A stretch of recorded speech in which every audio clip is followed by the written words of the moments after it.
Работаю я фотожурналистом уже 10 лет. Ну и в последнее время, последних уже лет 5, я работаю фотокорреспондентом Белгазеты. И кроме того, с 2009 года я веду проект «Пресс-фото Беларуси». Это не заработок, это просто как хобби практически. Ну, конечно же, я участвую в других проектах, куда меня приглашают как участника скорее. Или проект «Пресс-фото Беларуси» там участвует в каких-то других проектах. Так, например, мы организовали выставку в Тбилиси, где я представлял и куратора «Пресс-фото Беларуси», и сам участвовал в проекте. Там. Это занимает практически весь год.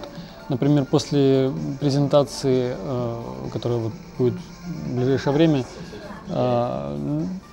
пойдет другой цикл работы. Мы будем заниматься выставками, то есть будем возить выставки по всем регионам и соответственно, там, по Польше, Украине, России.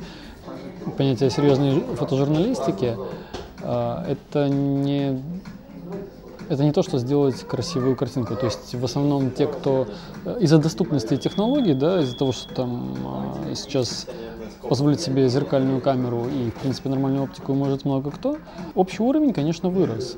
И сделать красивую картинку может практически любой, кто там почитает в интернете несколько книжек и научится пользоваться камерой. Другое дело, что если говорить о каких-то серьезных там темах, да, о историях, о погружении там, в журнальной работе, да, вот для журналов, то вот тут уже может не каждый и сформулировать для себя, вот именно чтобы им было интересно снимать какую-то тему, вот это, пожалуй, сложно.